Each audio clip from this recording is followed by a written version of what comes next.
Welcome, welcome, welcome, welcome. It is Monday, September 15th, 2025, and you are listening to Mornings with Mother. Welcome. Ah, listen, it's Monday. It is Monday. It's Monday. It's Monday. I am trying to find my morning motivation because I am gone back. I've gone back to doing it. Welcome to Mornings with Mother, where authenticity lives and thrives to create a space of growth, healing, and joy. I am your host, Andrea Lawful Sanders, and each day we will cover the topics that are informative and engaging while learning from each other. If you're watching me, you can see me on Facebook on Divine Mother Divas page. Good morning, East Coast 215. Good morning, Tammy. How are you, my darling? And good morning to those of you who are on YouTube and on uh, Facebook. It is, child. There's so much to talk about, but let me get into this. And of course, it's Monday with David Alexander Jenkins, so there's going to be a lot for him and I to discuss today. We spoke a little bit over the weekend, and it's been a lot. It's been a lot. So I've been learning to shut down and make sure that I'm taking care of myself. So my morning motivation today is simply this. Can we be careful to not hero worship people based on their titles in life or who they may know? Can we work to be more discerning of the person and their core values? Following someone blindly is utter madness that only serves to build unchecked egos and that leads to disaster for far too many innocent lives that they are put in charge of. A powerful leader is at first a humble servant in their daily lives.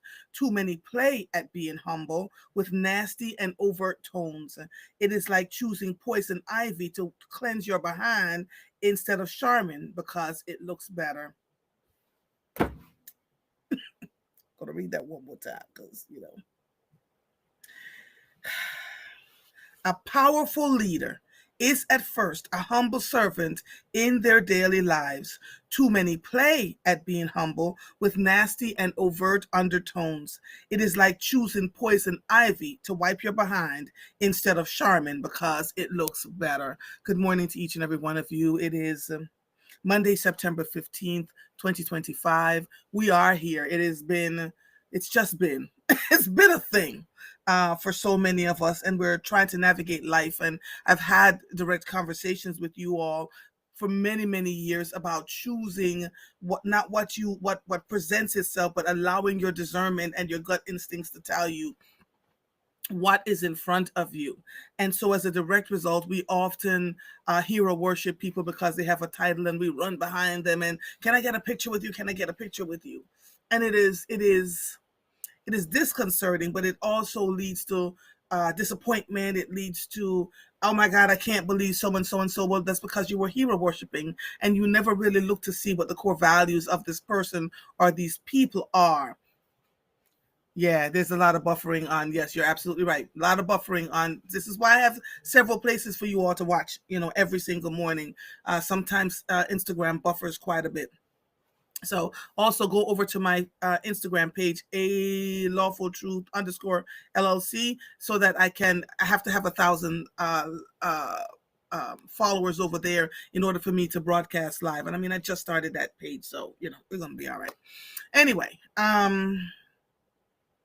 so we have to be really mindful of the people that we follow blindly because they have a certain amount of money, or they have a certain amount of clout. Because I keep telling you, what goes up always comes down, and it is how you treat people in the interim that makes all the difference in this life. So it's not about the money you have. It's not about the car that you drive. It's not about the clothes that you wear. It's not about the house that you live in, but it truly is about who you are as a person. How do you show up to people, whether they can do anything for you or not?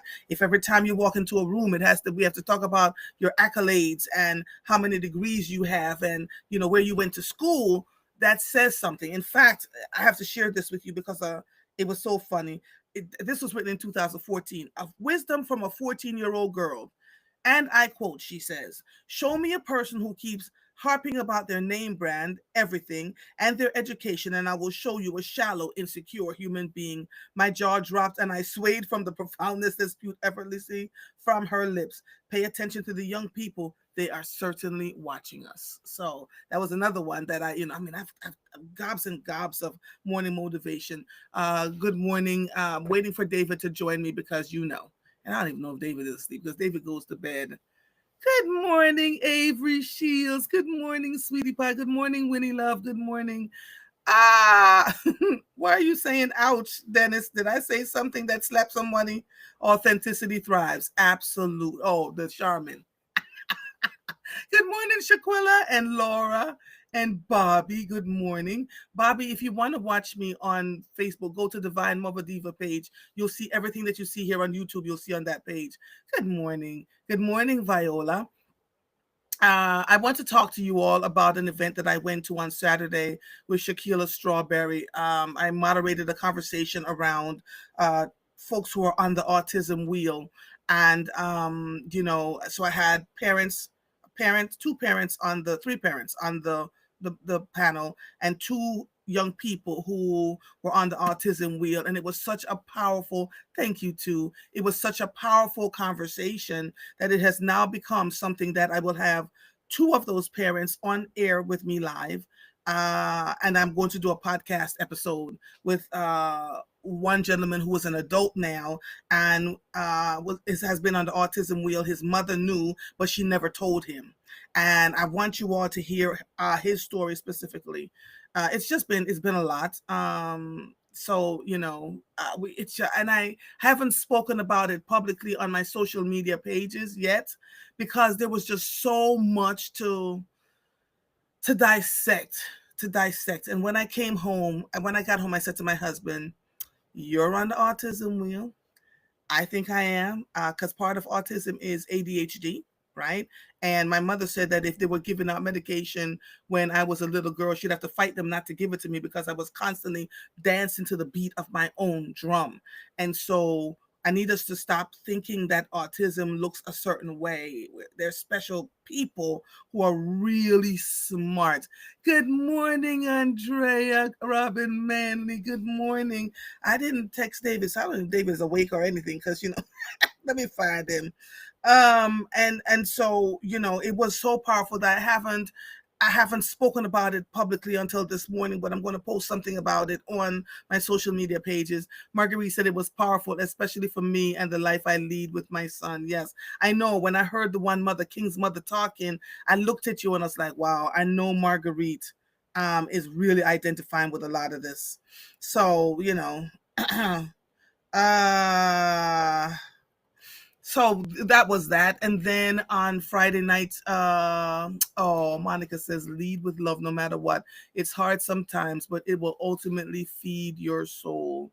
I went to, before I go back to Friday night, because I was in a deep sleep when I heard a big old bang and jumped up and saw that someone was slapped. A woman was slapped, literally slapped hard from a car, a white Jeep that ran through the intersection. And our block captain happened to be outside.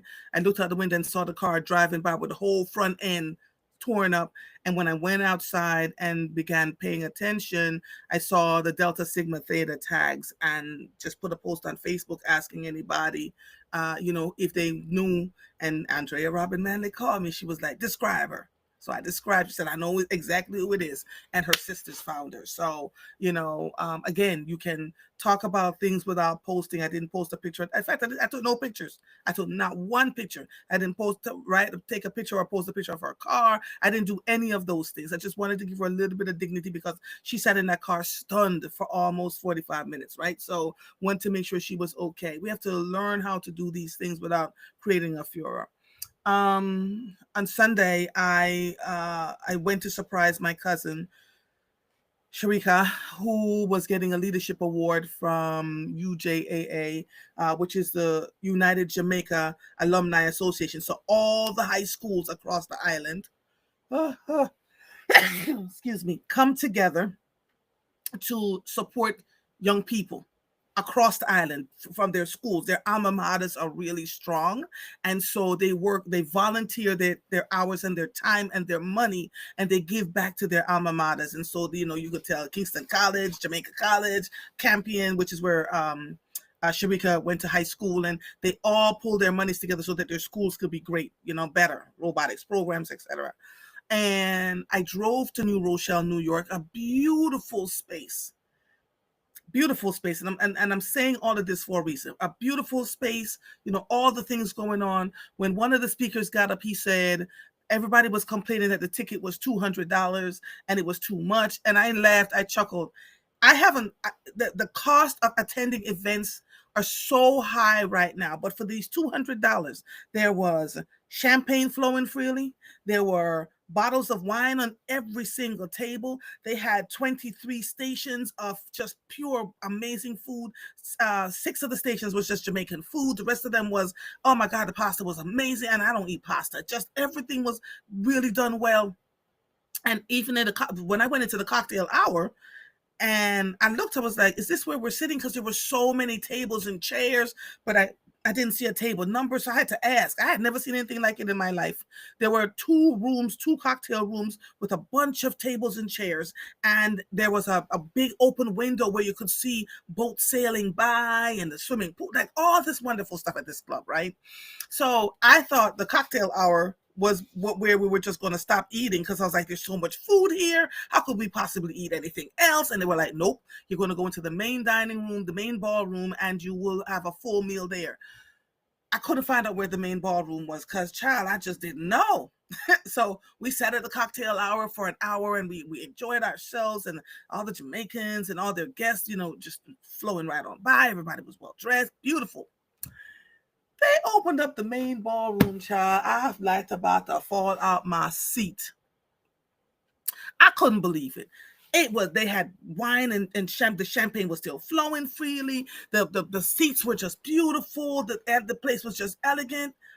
And I walked up to Erwin Clear, who is the founder of Team Jamaica Bickle. He was the master of ceremonies. I saw all the people, Chris Chaplin, Michelle Tulloch, all the folks from Philadelphia. People from my alma mater were there. Whole table full. I knew more than half the room, which surprised me because I'd never attended this event. It happens every 5 years, right?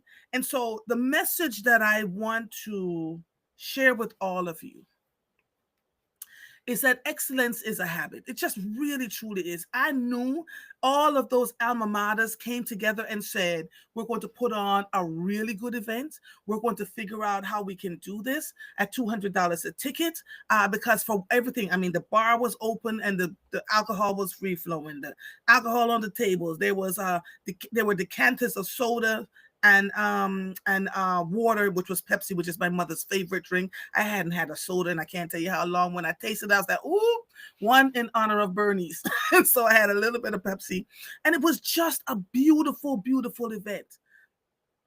And so I want to caution all of you, when we are doing these things, you have to plan 2-3 years in advance to do what needs to be done, because I haven't found a ticket. I don't know if David is awake, because he's not. So you can put on an event where people will be okay with paying for the ticket cost. I haven't seen an event like this ever, with just so much good stuff just everywhere, and everyone understood the assignment. They walked in, those women, it was a lunch, y'all.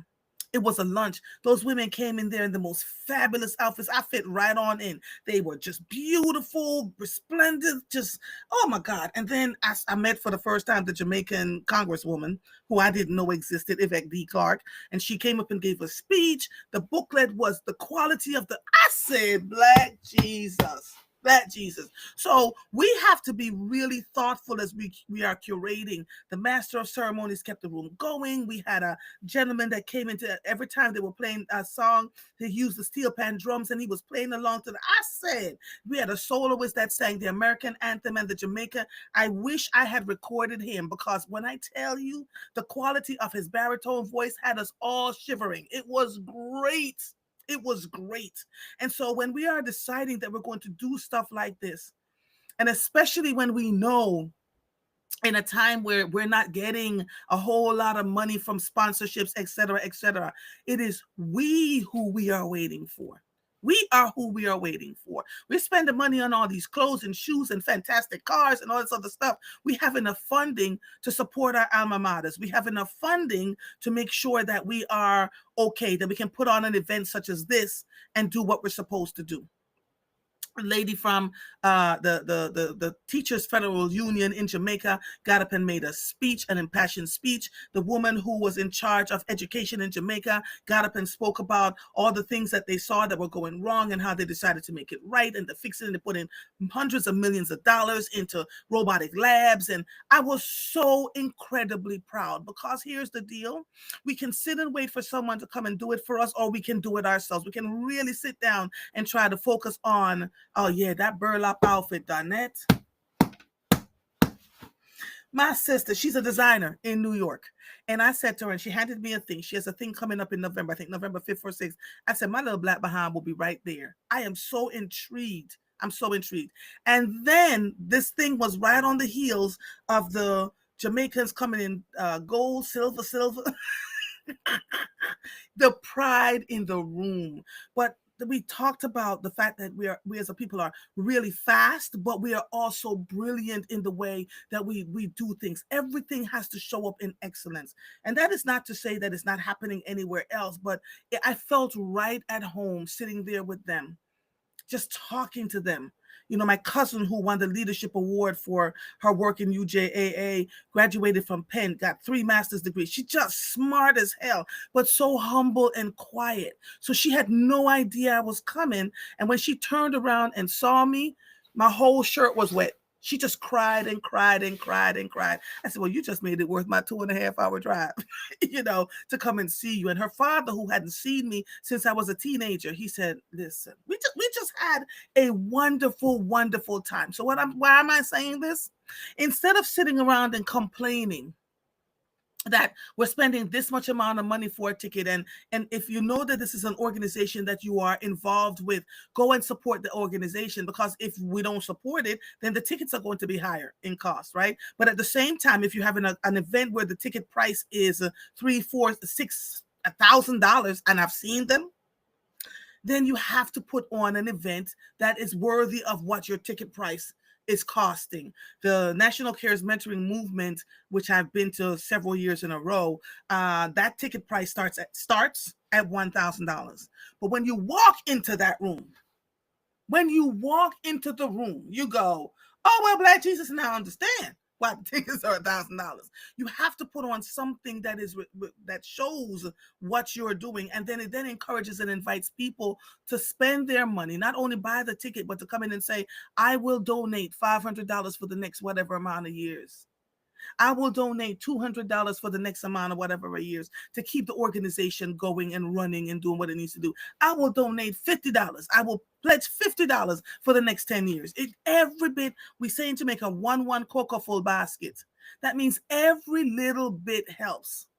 But we're so busy flipping and ripping each other apart about, well, I'm doing it for my organization. Nobody wants to work together. Nobody wants to work together.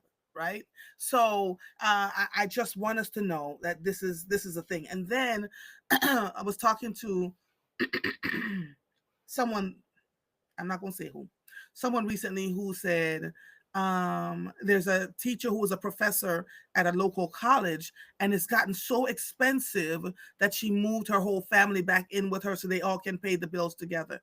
I said, is this a Black family? I heard no. So Black people, I want us to, and I'm not saying you're not doing it, because there are plenty of Black families who are out here with their families living with them and doing what needs to be done. I need more of us to do that. I need us to, pull ourselves together so we can do what we need to do. I know quite a few Black families who actually have their children moved back in with them. But the time is upon us where you're going to see more and more of that. And if there's a way, if you're living in a huge house and there's a way that you can pull folks together to say, you need some help, I'll support you. And it brought something back to me. When we were growing up, my mother and father would take family members in, move them from the wherever parish they were, and they were struggling to go to school, and they would come to live with us for a certain period of time. And me and my sisters would, two to a room so that the family member could have space to be in the house. We would feed them. My parents would pay for them to finish school or pay for them to make sure they brushed up their resume to make sure they could get. So I grew up like this. I grew up like this, right? And so we were always told, whatever you have, make sure you share with those around you. It's really, really important. And then the lady from the Ministry of Education from Jamaica said something that made me laugh. She said, our young people today really don't have the skills. They don't know. One girl was sent to work with a lawyer's office. She worked brilliantly, but she didn't know how to speak on the phone.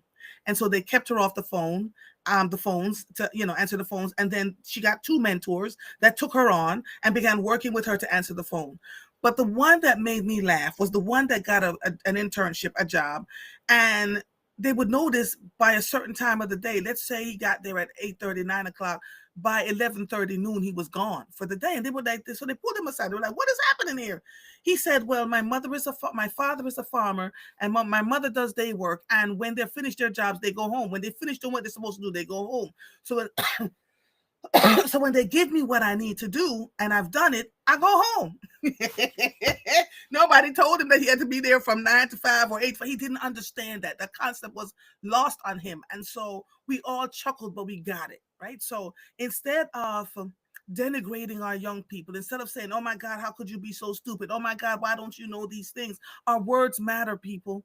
Our words absolutely matter. And so it was a reminder for me as I listen to people talking about our young folks and judging them and, they don't know anything. Why don't they know anything? What have we taught them? Or have we just looked down at disdain on them to say, oh my God, I can't believe you. We don't know what our young people are dealing with every single day.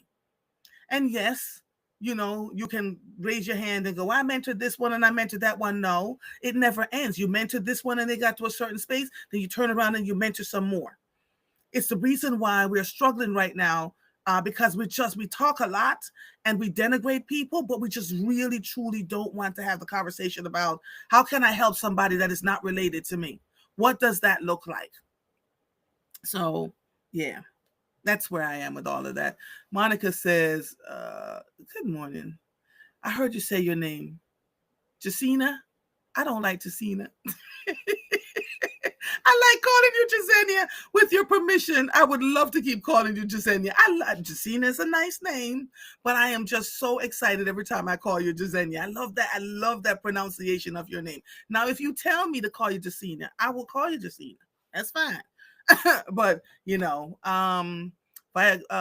yes, Donna says that burlap outfit was beautiful. I saw the pics, and she said this was the first one that she made. It was her trial one. I said, but baby, I need one of those things. That is just beautiful, absolutely beautiful. So, and if you don't know, go on A.LawfulTruth. I'm sorry, Andrea Lawful Sanders, my Facebook page. It's public. That post is public, so you can see it. Monica says, it's a powerful quality that all Jamaicans has. It has always attracted me, and I love it. What is that quality, Monica? Because I said a whole lot. Marguerite says, we must understand the cultures around us. It's true. It is absolutely true. Absolutely true. And so I have taken Jamaicans to task because we as a people work powerfully. We have a great work ethic. And so we tend to, judge other people around us. Well, after all, they were born in. I've actually lost Jamaican friends. I was like, shut your mouth. Until you have lived in the climate that these folks have lived in their entire lives, then you can't say anything. You just cannot. Shut your mouth. And in fact, they made it so that you could come here and live, right? And enjoy the life and get what you needed to get.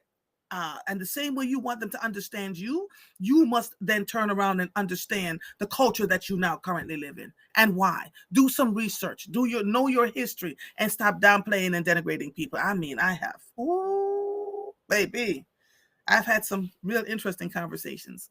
Really, really interesting conversation. Good morning, Tamara. So I don't know. David is probably still sleeping because David is awake at 1 o'clock in the morning. Grand Rising Tria, how are you, my darling? So let's cover a little bit of news. And now he's going to try to figure out how to jump in here. one day this week and have a really full week. The night market is coming up on Thursday, September 17th on Ogans Avenue, run by Orc. I'm working to have someone on tomorrow morning to have that dialogue so that you all can understand what's going on there. And so we're just moving right along. My weeks are getting filled with folks. This is local news. Sunday marked SEPTA's return to full service across the transit system after a court order reversed recent service cuts. But the return to normal operation comes with a cost, a 21.5% fare increase that has raised the base fare for bus and metro trips from $2.50 to $2.19. Ethan Greenberg and his friends traveled from Montgomery County to Philadelphia's Sunday's Phillies game using SEPTA for the entire trip. From Doylestown, we got on the train, we got off in Center City, and then we got on 15th Street, and we took this line here. It was very efficient. It was quick, said Greenberg, who lives in Easton, Pennsylvania. The express train they used for the final leg of their journey had only just resumed service after the court ruling took effect. Riders like Shidera Height of Winfield says the uncertainty around SEPTA's schedule had disrupted their routine. Speaking of, Sunday on my way to New York, I stopped at a gas station, and when I pulled in, I did a video, but I'm not going to post it. When I pulled in, there was a woman standing between the pumps. And I got out my car. I'm dressed to the nines. So she was staring at me. And so when I turned and looked at her, she turned her head. And so I said, good morning. She didn't respond. I said louder, good morning. And she turned around and said, good morning. I said, are you okay? You're standing between the pumps. She says, yes, I am waiting for the bus, but the bus is late. And and as she's talking to me, I could tell she was Jamaican. So I said, where are you from? And she tells me, I said, so am I. She said, you're Jamaican? I said, I am. So we began talking. She asked me where I was from, blah, blah, blah, blah, blah, what part of the island, da, da, da, da, da. And as she warmed up, she said to me, it's very difficult now to get on the bus because the bus it's taking so long. I said, where are you going? She said, I'm going into Center City. And I said to her, if I wasn't getting on the turnpike, I had to go to an event that is timed. If I wasn't getting on the turnpike, I would have taken you right downtown to your church. She said, you would? I said, I absolutely would have. I said, is there anything else I can do to help you? Do you need anything else? She said, no. She's okay. I said, but standing between these pumps are not going to be easy. So find somewhere else like stand in the shade. Would you like my umbrella? She said no. She was okay. Really nice lady. And as I pulled out of the gas station, I saw her bus coming. I was like, thank you, Jesus. But I'm grateful that they're going to they're back to normal service this morning or yesterday, SEPTA, and I'm grateful that there are folks working their tail feathers off to make sure that the service is not disrupted. And I'm grateful that, because there are many people who use SEPTA all the time. So that's good. This was written by 6abc.com. Eagles beat the Kansas City, the Chiefs 20-17 last night. Philadelphia is no longer the poorest big city in the United States, according to new data from the U.S. Census Bureau released early this week, though it didn't move far. But poverty across the U.S. is down from last year, census estimates say. The U.S. Census Bureau released the new data on income and poverty across the country on Tuesday, finding the national poverty is down slightly, but less than a percentage point from 2023 to 2024. The Bureau estimates that nearly 36 million people live below the poverty line in 2024. For years, Philadelphia has had the highest poverty rate of the 10 most populous cities in the country. In 2022, more than 23%, more than 23% of Philadelphians lived in poverty. That number dropped to just over 20% in 2023. And in 2024, the number dropped even further to 19.7%. With Philly's latest drop, Houston at 21.20% has taken the top spot on the list. Houston, Texas. In fact, of the 10 most populous cities in the U.S., the poverty rate dropped in 9 of them from 2023 to 2024, with Houston being the only exception. This was Fox29News.com.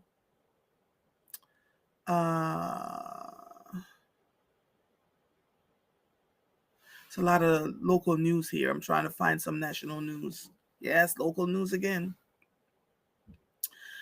This is national news. A teen who opened fire in a Colorado high school this week was active on a so-called violent gore site months before the attack, the Anti-Defamation League said in a report released Friday.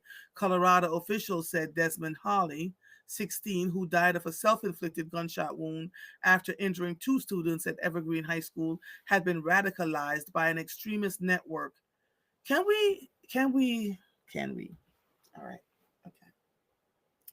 Words matter. So we keep saying radicalized and extremist and all these new words that we're coming up with. Do you know that the majority of children who commit crimes have been bullied, have been not, people didn't speak to them, people didn't talk to them and made them feel like they weren't a part of anything and just left them to hang out to dry? Are we aware of that? Are we aware that when we don't love on the children in the village, at school and at home and in community, what happens is they go to where they feel loved? So if it's an extreme organization or an organization that may be on the far fringes of the right or the left or in the middle, wherever the hell they are, if they feel love and warmth in that organization, that's where they're going to stay. So let's take responsibility for our children and stop pretending like these children are just weird and strange and all these other things. Yeah. And I'm talking from parents to community to schools. I said what I said. Okay. All right. Moving right along. That was written by CBSNews.com. In a New York Fashion Week twist, civil rights icons walked the runway for the Black-owned athleisure brand Actively Black. In a New York Fashion Week twist, Ruby Bridges, who desegregated her school in Louisiana at the age of 6 years old in 1960, walked the show last night at the age of 71. Before she came onto the runway, a video played of the racist reactions to her activism when she was just a child, and a child actor walked the runway with two older white men to represent the federal agents who were sent to protect Bridges and escort her from the school. When the real Bridges came out, she wore a black sweatshirt dress and smiled and waved to the crowd. This was written by thegrio.com. Memphis, Tennessee's mayor said Saturday that President Donald Trump's TV announcement the day before was the first hard communication he received that the National Guard would be sent to the city, an anti-crime mission. Speaking to on CNN, Mayor Paul Young said he learned the idea was under consideration when Republican Governor Bill Lee's office informed him earlier in the week. The Democratic mayor said conversations continued throughout the week, and he had been talking about the possibility of getting more law enforcement present through the FBI, the Drug Enforcement Administration, and the Bureau of Alcohol, Tobacco, and Firearms and Explosives. Associated Press News wrote this article. Jesus. Election observers and immigration advocates are alarmed about a new Trump administration push to bar nonprofits from registering voters at federal naturalization ceremonies, saying the policy shift represents an effort to suppress voters. Ooh. The change made by the U.S. Citizenship and Immigration Services upends a decades-long tradition by nonpartisan groups like the League of Women Voters, whose members estimate they have registered hundreds of thousands of new citizens at such ceremonies. So he's telling them, no, can't do it. You can't figure it out yourself. That you can't get it done. So that's that. That was written by PhillyVoice.com. Mourners queued to attend a vigil for conservative activist Charlie Kirk, who was fatally shot during an event at Utah Valley University at the Kennedy Center in Washington, D.C. on September 14th. Yeah, there's been a lot of talk about Charlie Kirk. A lot of talk about his wife. A lot of talk about, all sorts of things. But we'll get there one day. If David was on today, we would have had that conversation. But just hold on. President Donald Trump says he hopes the nation will heal following the assassination of conservative activist Charlie Kirk, though he suggested in an exclusive interview Saturday with NBC News that a radical left contingent in the country stands as a barrier to reconciliation. I'd like to see the nation heal. the president said in a brief telephone interview. But we're dealing with a radical left group of lunatics, and they don't play fair, and they never did. The suspect arrested in Kirk's murder is 22-year-old Tyler Robinson of Utah. He is alleged to have shot the conservative activist during a speaking event Wednesday at Utah Valley University. Public records show that Robinson's last voter registration date was July 31st, 2021, with no political party declared. Mm-mm-mm.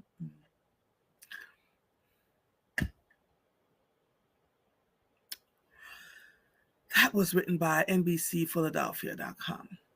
The Trump administration is asking Congress to approve an additional $58 million for security to protect the executive and judicial branches following the assassination of Charlie Kirk, a leadership aide, confirmed to NBC News on Sunday. The Trump administration supports adding more money to protect members of Congress too, but defer to the legislative branch on how to do that, the leadership aide told NBC News. The request comes as Republicans and Democrats negotiate a stopgap funding bill and as lawmakers have beefed up their personal security, moved events indoors or canceled them altogether following Kirk's killing in Utah and an uptick in political violence overall. That was written by NBC Philadelphia. Whew, Lord have mercy. It's too much. It's just too much.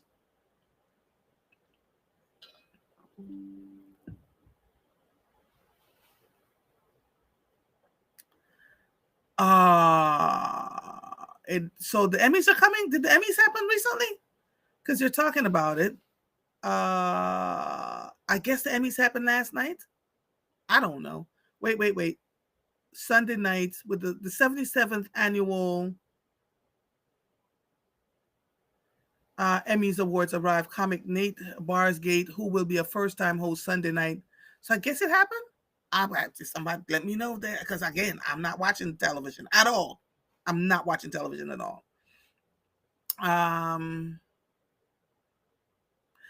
Charlie Kirk's memorial service to be held at State Farm Stadium in Arizona. Funeral arrangements have been announced for Charlie Kirk, who died at 31 years old on Wednesday after being assassinated at a public speaking event in Utah. The memorial service will be held at State Farm Stadium, home of the NFL's Arizona Cardinals and Kirk's home state, on Sunday, September 21st. Turning Point USA, an organization which Kirk co-founded when he was 18, said that the doors will open at 8 a.m. Pacific time, with the program beginning 3 hours later at 11 a.m. Pacific time. The event, which is a first-come, first-served basis with interest needed to be registered online, will be titled Building a Legacy, Remembering Charlie Kirk. Charlie died doing what he loved, fighting for truth, for faith, for family, and for America, the group said. His sacrifice will endure as a guiding light for generations. Though our hearts are heavy, we do not grieve as those without hope. Well, that was that for the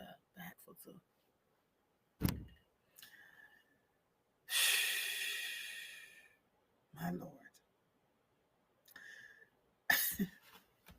Part of the reason why I go to the gym as often as I do is to combat some of the stuff that I see every single day. See and hear everything every single day. No, Marguerite, I do not contact. I already was connected with one, so once she gets back to me, then we'll be able to. I'm sorry, y'all. The night market is Wednesday. Thank you, Laura. Thank you. Jesus. Okay, thank you, Monica. Monica said that she loved it's powerful. It's a powerful quality that all Jamaicans has. It's always attracted me, and I love it. When I asked her what she was talking about, she said the love, unity, and work ethic, not to mention the fashion and colors. Yes.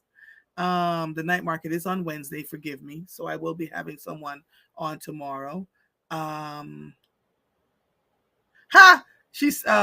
said the 77th Emmys Awards, 5 minutes was enough for me. So that did happen last night. So I guess I'll go try and figure out to do a more Mother's Rear View Mirror review. Good morning, Shakila. Good morning, my darling. How are you? I was talking about you and about what had happened on Saturday. I have not posted yet on social media because I was so deeply impacted by what happened in that session in that convening that you had, that it needs a special place. And so I'm being very mindful about how I do this. Joanne says these politicians are speaking out about Charlie Kirk, both parties, because they are scared. How do they think we feel out here in these streets with no private security? Yeah. Anybody that's a public figure should not ever travel, though, without anybody with them. Good morning, Roz. Should not ever travel without anybody traveling with them at all times, because you just never know. I don't care how small or large the event, you just don't know. Marguerite says Chief Lunatic is called in the kettle black. You're hilarious. So we're there. There's so much that we have to deal with, but here's something that I want to say to all of you. What we focus on is what we will react to. And in these last several months, we have been inundated with so much. We can't sleep. I woke up this morning and looked at the table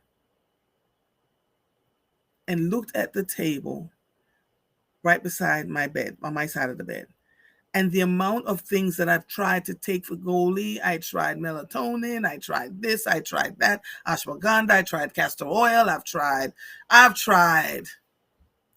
and still was not able to sleep. Yesterday, I was so exhausted. I got home and I was knocked out until 5 o'clock this morning. But there's so much rumbling in our heads about all the things that are going on.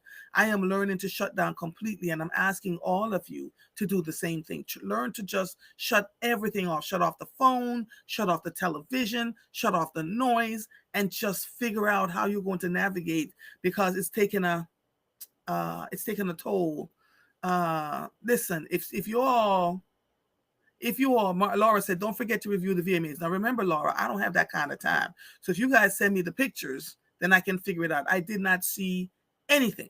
I didn't even know the Emmys were last night. When I tell you that I seriously don't watch television, I don't watch television. I don't. I gather my news from BBC, British Broadcasting Corporation, from news outlets outside of the country as well as inside the country, because I want to see the difference in the way they're reporting what's happening here. So yeah, I didn't, I really, really, really, truly, truly don't have time. That's about it for me on this Monday, because what David and I wanted to talk about, and he's going to go ahead and go, oh my God, I fell asleep. His event at Carpathia West is going to be this Saturday. And so, you heard him talk about it. The King of Ghana, they're still trying to get his visa done, because, Ghana was put on the list of countries that folks didn't want, to come. So it's been a lot going on there, but he has some dignitary. They have some dignitaries coming from Ghana and some other places. The king is the only one that they're having a difficult time with. So you'll see all of that. And then he says, if you bought a ticket, there will be a bus that picks you up from the Ritz-Carlton that takes you to the private estate, and that same bus will bring you back to the Ritz-Carlton when it's all said and done. And those tickets were $650. So just know when I tell you, so the average person cannot afford to do stuff like this. And so if you're putting on an event, it has to be off the chain. Thank you. Marguerite says, try doing a data dump on paper before you go to bed to get it out of your head. At that point, Marguerite, I'm just so exhausted. I just turned it all off, because my brain, even before all of this stuff was happening in these here United States of America, my brain was always, from a child, my brain constantly was running, right? There was always something, which is why I write as much as I do. And writing for me happens, David said, I would think the King of Ghana would have a passport. Are you listening to yourself? You don't just need a passport, sir. You have to get a visa. You have to get a particular visa to come from different countries to come to the United States of America. And so because he's from Ghana, having a passport is just not enough. He has to apply for a visa. And when they look and see who he is, then it becomes an issue. Child, sometimes I'd love to sit in front of you and shake you. Viola says, try a shot of peach brandy and lemon in a cup of tea. No, I don't touch alcohol at all. I don't. It's just something that I just, even when I buy a glass of wine or something and I take one sip and I'm done. So I don't even touch it. It's not something that I'm interested in. So that doesn't work for me. So we're here. Uh, yes, but the visas don't last forever, David. The visas last for a certain period of time. And if you're a part of the country that's put on the list by the United States government that there's a travel ban, so then it becomes more difficult for him to obtain a visa. And these visas have to be authorized. Absolutely. Absolutely. So, but again, we're here to learn. Everybody is learning and trying to figure out how to navigate. And on this platform, I talk to you all about the things that may matter to you or not, or we learn things together or not, right? So this is where we are. And so David, now you know. Now you know. If you are someone that travels a lot, depending on what they know about you, your visa can last 6 months. Sometimes it will last for weeks. Sometimes it can be a year. Sometimes it can be 10 years. But that depends.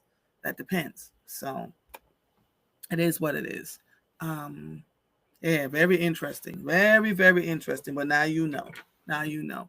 All right, my darlings. I'm plumb out of things to talk to you about, and I'm not going to make up stuff to have a discussion about. Have a discussion with, but while we're here, it is Monday. The rest of the week, you're welcome, David. You're so welcome. The rest of the week is chock full of stuff. Wednesday, wait, oh my goodness. The night market is also happening on the same day that there is going to be a conversation about safety in the city at the masjid at Lamkin Pike. I'm moderating a conversation with Rochelle Balal, and a few others, and folks from the district attorney's office about how we're going to be protected, how we can be protected. So I have to do. You sure the night market is on the 17th? I think the night market is on the 18th. In fact, I'm almost certain. Hold on one second. I'm going to tell you in a minute. One diggity dang second. Because I got sent the flyer by Francis Jones. Pastor Waller is hold on. Shakira, I just saw the picture of all of us. Thank you, my darling. I'm just going to share it. Hold on. Hold on. Let me tell you. I can't see this flyer. I believe the night market is on Thursday. Yes, thank you, Marguerite. The night market, there it is. The night market is on Thursday. Okay. David says, what do you think about SEPTA raising the fares? It's 40 cents, and 40 cents is a lot for many, many people who can't even afford the current rate. But let me be clear with all of you. SEPTA has always been an albatross. There are people who worked at SEPTA who reached out to me for years talking about the mismanagement that was happening there. Sent me the information about where the mismanagement was happening, that people were being promoted that weren't qualified. Just a lot of things happening there. And so if we want SEPTA to continue to run, we can ask for monies to be given. Like the city of Philadelphia gave up some money, extra money, $300 and something million, which is not, there's no small change. So I don't know how they're going to navigate that through the upcoming budget for next year. The state has still not approved their budget, so I'm not sure. So the Philadelphia School District just borrowed over $1 billion, unheard of. I had never heard of. And so what I'm trying to say gently is, yes, we can depend on the government entities, and as we should, to do what needs to be done. But some of that cost is going to be put down and brought to the consumers too. It just is. It is what it is. So, so it's 21% is a 40 cents. And so if we can find an organization to offset the cost of the 40-cent difference for some people, then we can do that. But there is no way around us having to, as consumers, having to take up some of the costs. When the tariffs were put out here, we are now paying for the tariffs. instead of the businesses soaking up the extra money, the extra cost, they're sending it to us, so we have to pay.